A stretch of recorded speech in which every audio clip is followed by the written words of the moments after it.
Ευχαριστώ και πάλι για την πρόσκληση. Ξέρετε ότι γενικά έχω και εγώ τη δυσκολία μου στα μεγάλα κοινά, αλλά έχω δεσμευτεί ότι θα παρακολουθήσω και το αυριανό κομμάτι για να βελτιωθώ ακόμα και εγώ σε αυτό πάνω. Σε συνέχεια όλων αυτών που μας είπε ο κύριος Παπαδάκης και η κυρία Δρακάκη στο προηγούμενο session, έρχομαι εγώ τώρα να σας πω κάποια πράγματα. Είμαι σίγουρη ότι τα περισσότερα από αυτά τα ξέρετε, τα έχετε ακούσει. Απλά θα επισημάνουμε πόσο σημαντικά θεωρούνται τώρα και πόσο πρέπει να τα λάβετε σοβαρά υπόψη για την πορεία σας από εδώ και πέρα.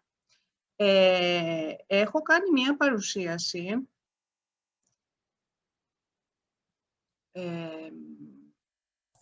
Βλέπουμε. Ωραία. Η παρουσίαση αυτή καθεαυτή δεν έχει πολύ υλικό. Μόλις τελειώσω θα σας δώσω ένα link, το οποίο θα σας πάει στο κείμενο που έχω βασιστεί για την παρουσίαση αυτή. Η αλήθεια είναι ότι δεν είχε χρειαστεί μέχρι τώρα να κάνω άλλη παρουσίαση για τα soft skills και θυμάστε πάρα πολύ καλά ότι ήταν μία ιδέα που μας ήρθε συζητώντας μία μέρα για τη δημιουργία αυτού του οργανισμού και χαίρομαι πάρα πολύ που ήμουνα μέσα σε αυτές τις συζητήσεις. Λοιπόν, εγώ θα σας πω τώρα για τις οριζόντιες δεξιότητες. Πριν να ξεκινήσουμε με τις οριζόντιες δεξιότητες, θα πρέπει να δούμε τι είναι η δεξιότητα. Δεξιότητα είναι η ικανότητα εφαρμογής των γνώσεων και αξιοποίησης της τεχνογνωσίας για την εκπλήρωση εργασιών και την επίλυση προβλημάτων. Τι σημαίνει αυτό? Σημαίνει ότι εγώ μπορεί να ξέρω πάρα πολλά πράγματα, έχω πάρα πολλές γνώσεις, αλλά για να πω ότι έχω κάποια δεξιότητα θα πρέπει να μπορώ τις γνώσεις που έχω να τις εφαρμόσω και να τις χρησιμοποιήσω, όχι μόνο απλά να τις έχω σαν δεδομένα μέσα στο κεφάλι μου. Okay? Από εκεί και πέρα έχουμε το διαχωρισμό των δεξιοτήτων, αγγλιστή hard skills και soft skills, στα ελληνικά σκληρές ή κάθετες δεξιότητες ή ήπιες ή οριζόντιες. Για να προχωρήσουμε στο κομμάτι των soft skills θα δούμε πολύ επιγραμματικά τι είναι hard skills. Είναι συγκεκριμένες δεξιότητες που σχετίζονται με το αντικείμενο της εργασίας. Είναι οι γνώσεις που χρειαζόμαστε για να μπορούμε να αποδώσουμε σε μία εργασία. Αυτές οι δεξιότητες είναι μετρήσιμες, δηλαδή ένα πτυχίο πολιτικού επιστήμονα δείχνει ότι έχω γνώσεις πολιτικού επιστήμονα σε πάρα πολύ υψηλό επίπεδο. Αν έχω proficiency στα αγγλικά, θεωρούμε ότι έχω καλύτερο hard skill εκεί από κάποιον που έχει το lower. Οπότε, τα hard skills είναι πάρα πολύ εύκολο να τα αξιολογήσει κάποιος που μας καλεί να κάνουμε μία αίτηση για δουλειά ή θα μας καλέσει σε συνέντευξη και θα δει το βιογραφικό μας. Τώρα, θα πάμε να δούμε τι γίνεται με τα soft skills. Το κείμενο που έχω χρησιμοποιήσει για να είναι πιο συγκεκριμένο, επειδή η διάκριση των soft skills, όπως είπε ο κύριος Παπαδάκης και η κυρία Δρακάκη στην προηγούμενη ενότητα, υπάρχουν πάρα πολλές δημοσιεύσεις φορέων που μιλάνε για soft skills και μέσα στα soft skills μπαίνουν πάρα πολλά. Το κείμενο που βρήκα εγώ και θα σας δώσω είναι από το Ινστιτούτο Εργασίας της ΓΕΣΕΕ και μάλιστα είναι από το Δίκτυο Υπηρεσιών Πληροφόρησης και Συμβουλευτικής Εργαζομένων και Ανέργων και είναι και σχετικά επίκαιρο, είναι του Σεπτεμβρίου του 2020. Και ο τίτλος του είναι ακριβώς αυτό που έχουμε σαν θέμα συζήτησης, οι οριζόντιες δεξιότητες ως εφόδιο για την αγορά εργασίας. Ακριβώς αυτό δηλαδή που συζητάμε.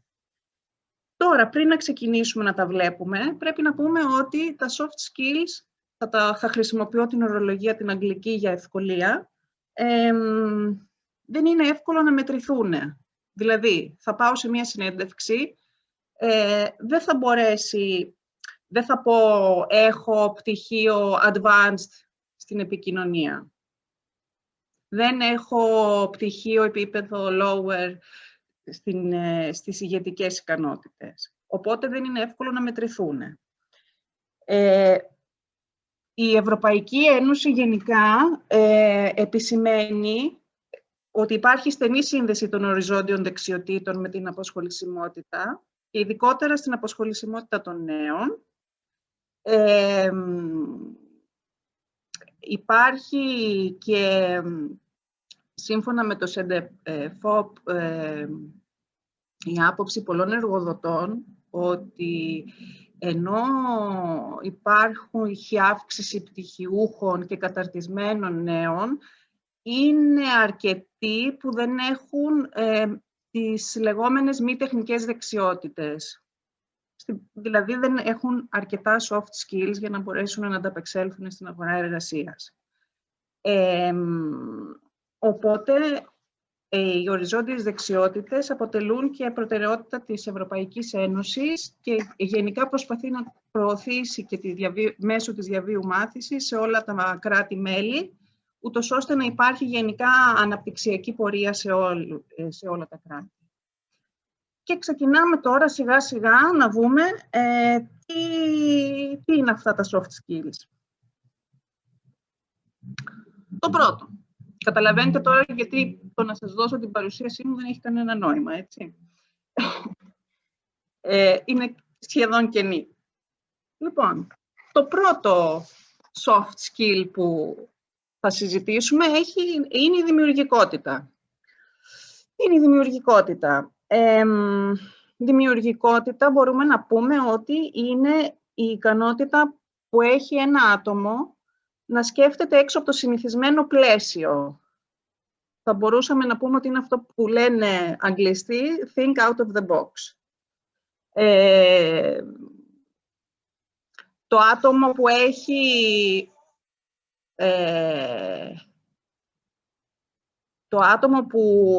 έχει δημιουργικότητα μπορεί να αξιοποιήσει υπάρχοντες πόρους με εναλλακτικούς τρόπους. Βοηθάει στην επίλυση προβλημάτων που προκύπτουν, μπορεί να σχεδιάσει καινούργια προϊόντα, μπορεί να έχει νέες ιδέες που θα βοηθήσουν την εταιρεία, τον οργανισμό, τον οποίο τον έχει στο δυναμικό του, στο γενικότερο ανταγωνισμό που επικρατεί.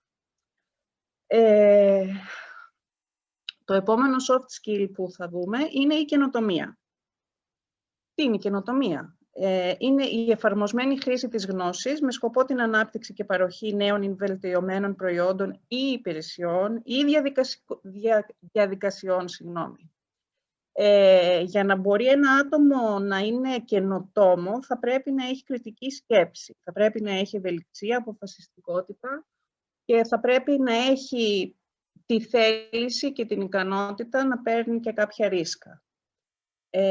Στο σημείο αυτό, επειδή τώρα που τα ακούω και φωναχτά όλα αυτά, θα δείτε ότι γενικά όλα τα soft skills είναι αλληλένδετα μεταξύ τους.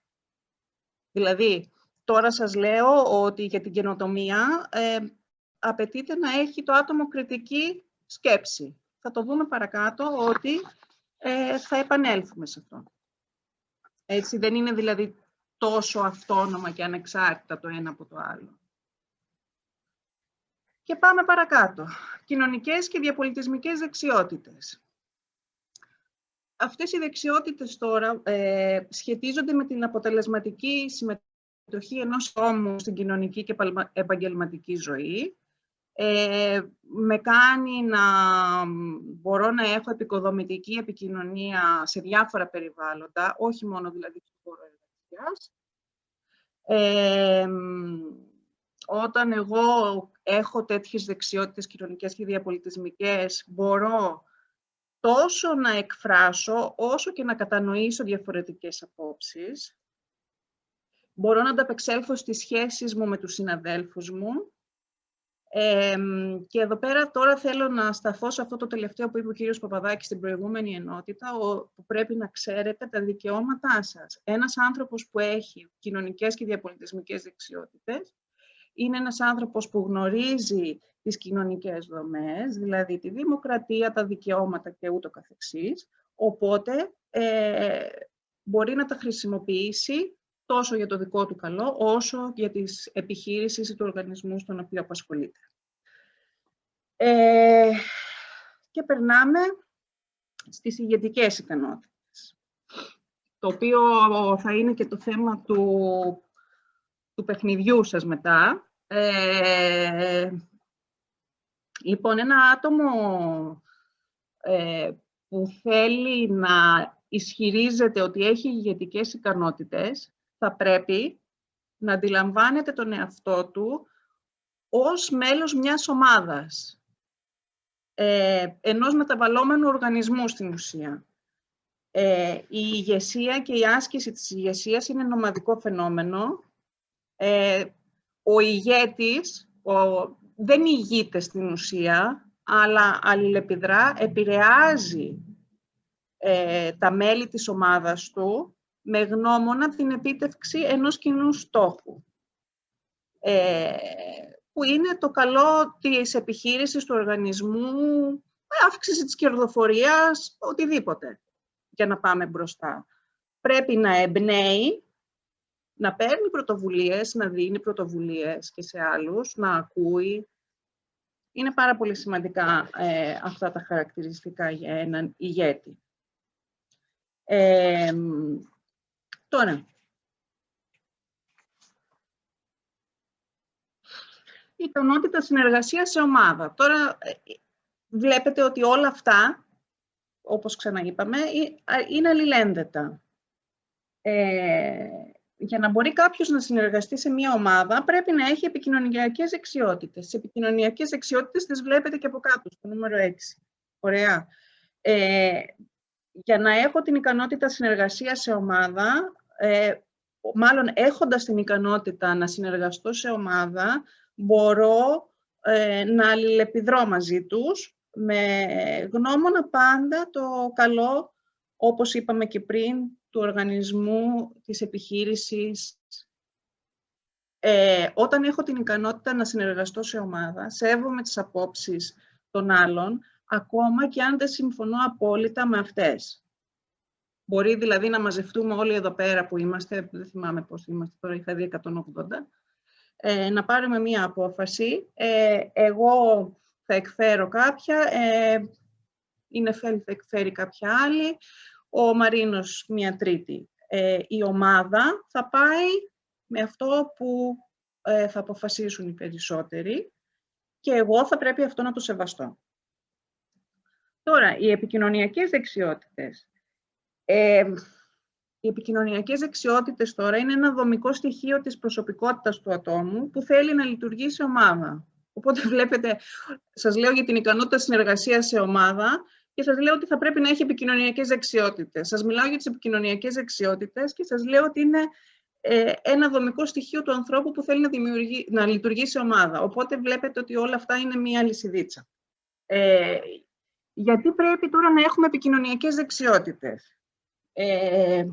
Πρέπει όταν λειτουργούμε μέσα σε μία ομάδα να μπορώ να δίνω πληροφορία σε όλους τους υπόλοιπους με τρόπο τέτοιο ώστε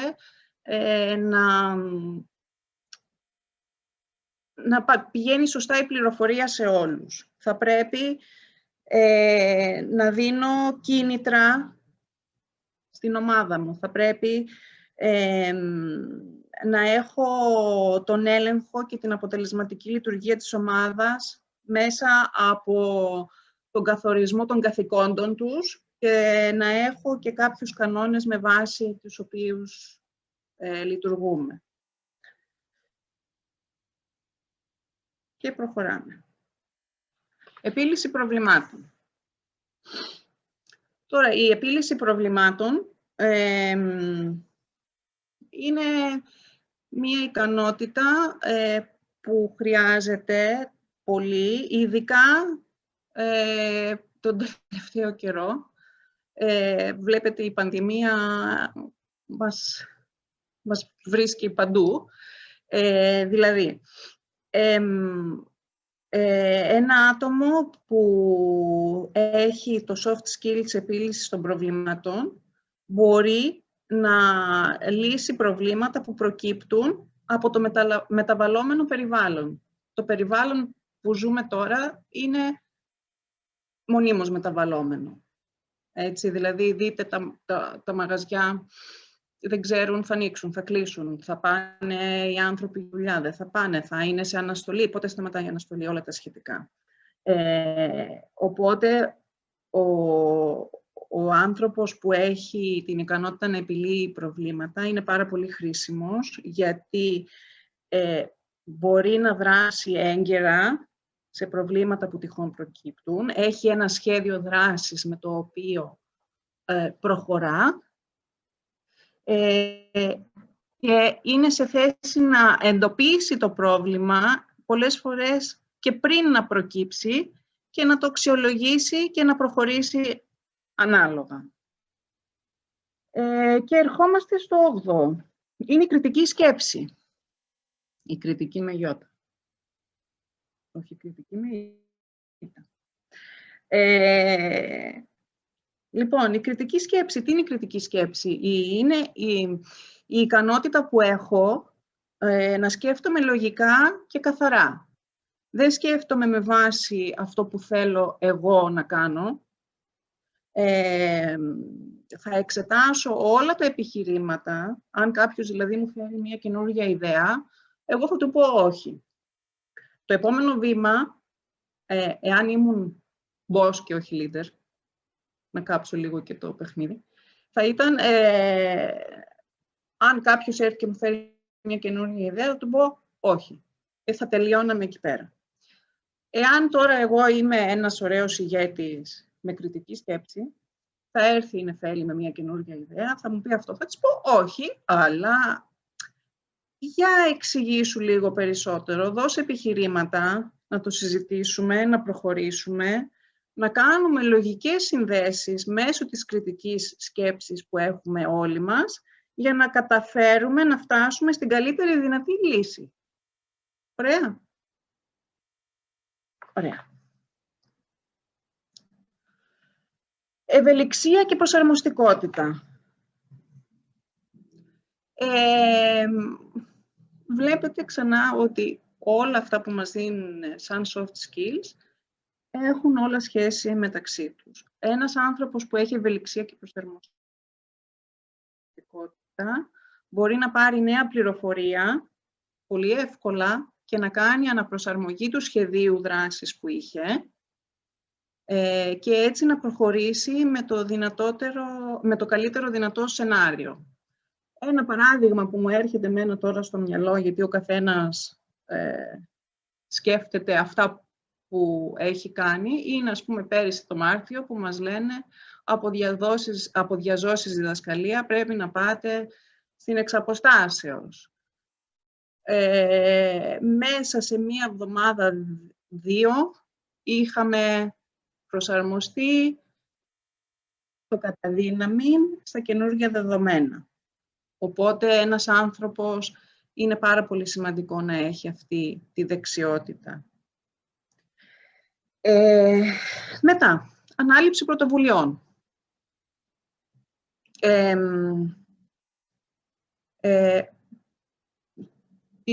Πώς να ξεκινήσω τώρα για την ανάληψη πρωτοβουλειών.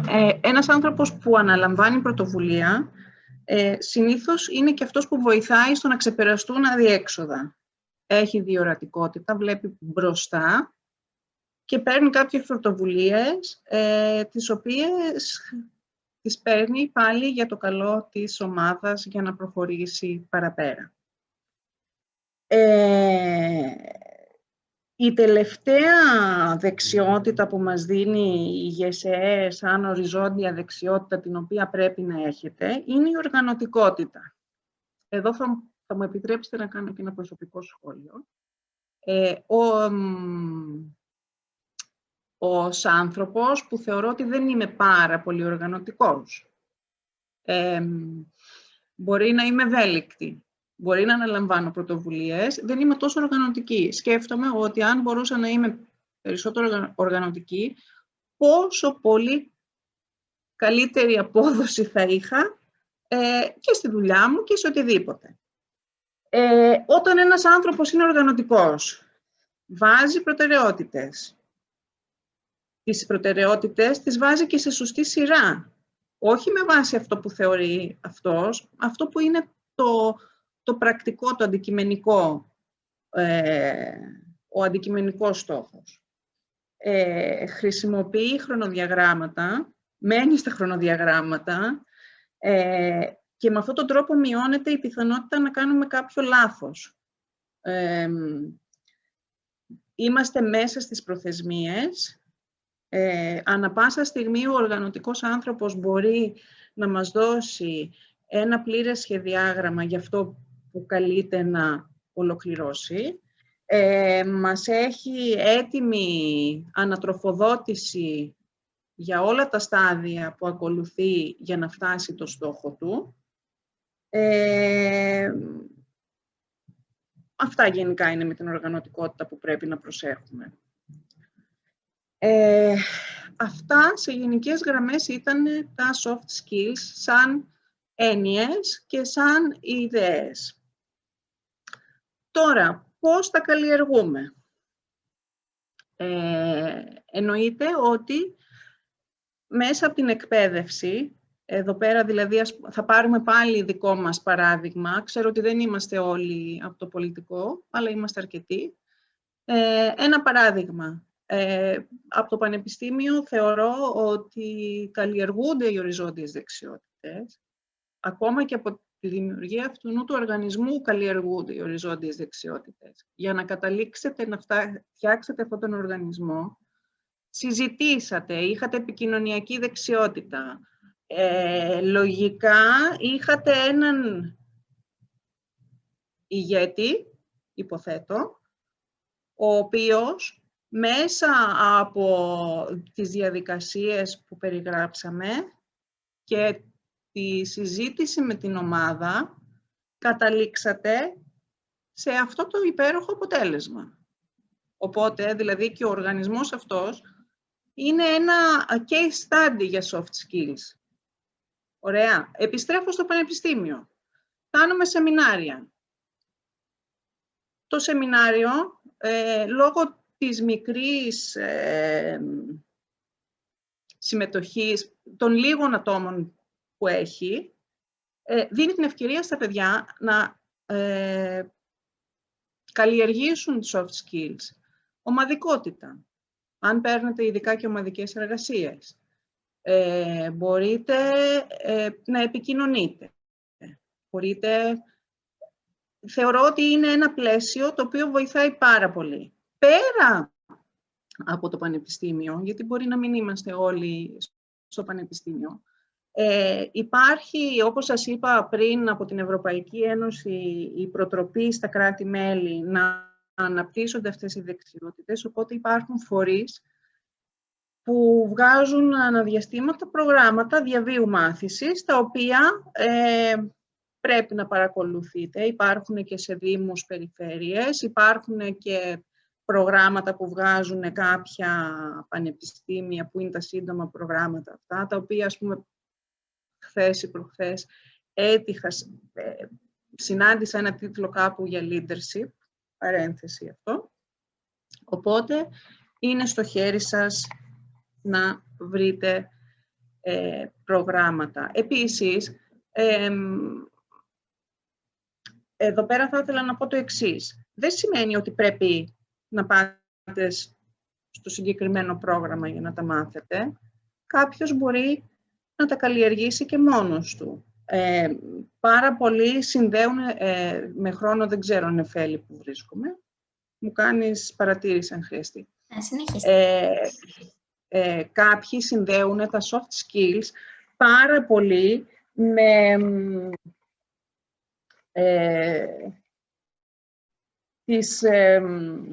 την συναισθηματική νοημοσύνη του ατόμου. Οπότε τώρα βέβαια πάμε σε άλλα μονοπάτια που δεν είμαι εγώ κατάλληλη, δηλαδή ίσως κάποιος συνάδελφος από την ψυχολογία θα μπορούσε να βοηθήσει περισσότερο. Δηλαδή, πρέπει να έχω ενσυναίσθηση για να μπορέσω να εξελίξω κάποιες δεξιότητες, να σκεφτώ πώς θα αισθανθεί η νεφέλη αν εγώ λειτουργήσω σαν boss και όχι σαν leader. Πρέπει να έχω αυτοεπίγνωση. Να ξέρω τι μου γίνεται, πού πατάω και πού βρίσκομαι. Μην νομίζω ότι είμαι ο wow leader, ενώ στην ουσία έχω καπελώσει όλο τον υπόλοιπο κόσμο. Οπότε μπαίνει και αυτή η παράμετρος στη συζήτηση. Εδώ τώρα σας έχω μία εικόνα από το Europass. Θα μου πεις τι δουλειά έχει αυτό εδώ.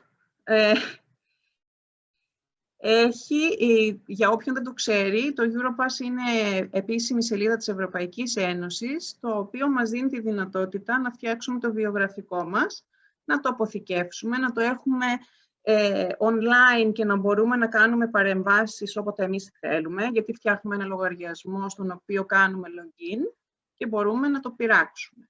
Ο λόγος που το φέρνω σήμερα εδώ πέρα είναι γιατί εδώ έχω κάνει ένα μικρό παράδειγμα χωρίς να συμπληρώσω πράγματα με το δικό μου λογαριασμό. Το πρότυπο βιογραφικού που βρίσκουμε στο Europass μας έχει πεδία στα οποία μπορούμε να καταγράψουμε όλα τα soft skills μας. Έχει από μόνο του την κατηγορία δεξιότητες διοίκησης και ηγεσίας, έχει οργανωτικές δεξιότητες, έχει επικοινωνιακές και διαπροσωπικές δεξιότητες, έχει δημιουργικά έργα, έχει τον εθελοντισμό που δεν είναι soft skill, αλλά το βάζω ως κάτι που δεν το βάζουμε στα τυπικά βιογραφικά. Και στο τέλος έχω γράψει οριζόντιες δεξιότητες. Δεν το έχει έτσι, αλλά στη λίστα με τα έξτρα προσόντα που σας δίνει τη δυνατότητα να καταγράψετε, έχει το άλλο και εκεί σας δίνει τη δυνατότητα να γράψετε εσείς κάποια δεξιότητα που έχετε και θεωρείτε σημαντική. Οπότε βλέπετε ότι μέσα από τη Europass, που είναι μια επίσημη ιστοσελίδα, πόση βαρύτητα δίνεται στις συγκεκριμένες αυτές οριζόντιες δεξιότητες. Σας ευχαριστώ. Ελπίζω να μην σας κούρασα.